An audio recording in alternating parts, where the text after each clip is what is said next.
සල්ලි කියන්නේ අපි හැමෝම කැමති දෙයක්. සල්ලි අපිත් එක්ක ජීවත් වෙනකොට අපි කැමති, අපිත් සල්ලි එක්ක ජීවත් වෙන්න කැමති. හැබැයි ගොඩක් දිනුට තියෙන අභියෝගයක් තමයි වඩාත්ම සාර්ථකව මුදල් හොඳ මට්ටමකට කළමනාකරණය කරගනිමින් මුදල් වලින් සාර්ථක වෙන එක.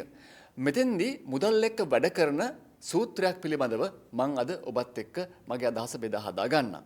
මේකේ කාරණා හතරක් තියෙනවා. එකෙන් පළවෙනි කාරණාව තමයි මුදල් වලට ආදරය කරන්න කියන එක. ඔබ මුදල් වලට ආදරේ නම් මුදල් ඔබට ආකර්ෂණය වීමේ වේගය වැඩි වෙනවා. කවදාවත් මුදල් විවේචනය කරන්න යන්නත් එපා. මුදල් තියන අය විවේචනය කරන්න යන්නත් එපා. දෙවෙනි කාරණාව මුදල් වලට ගරු කිරීම. ඔබ මුදල් වලට ගරු කරනවා නම් මුදල් ඔබ ළඟ රැඳෙන්න තියෙන අවස්ථාව වැඩි වෙනවා.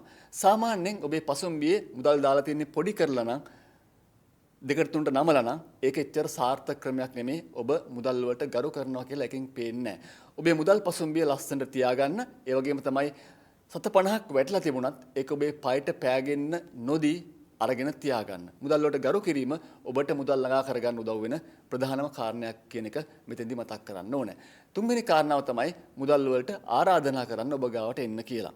මුදල් වලට ආරාධනා කළ පමණින් මුදල් ඔබ ගාවට එන්නේ නැති වුණත් ඔබට පුළුවන් ඔබේ වැඩ වලින් ඔබ කරන දේවල් වලින් මුදල් ඔබ ගාවට ගෙන්න ගන්න අවශ්‍ය කරන පරිසරය හදා ගන්න. මේකෙන් අදහස් කරන්නේ මුදල් ගෙන්න ගන්න පුළුවන් වැඩවලට ඔබේ කාලය සහ ශ්‍රමය වැය කරන්න කියන කාරණාව.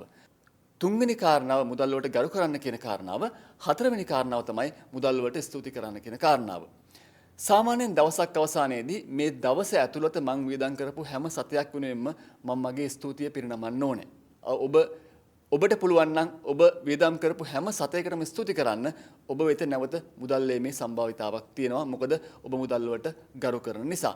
ඉතින් මුදල් එක්ක වැඩ කරද්දී මේ කාරණා හතරත් ඔලුවෙන් වැඩ කරන්න. එතකොට ඔබට පුළුවන් මුදල් එක්ක ඊටාම ආදරණීය සාධාරණ ගනුදෙනුවක් කරලා මුදල් ඔබ ළඟට එන ක්‍රමවේදය තවත් වර්ධනය කරගන්න.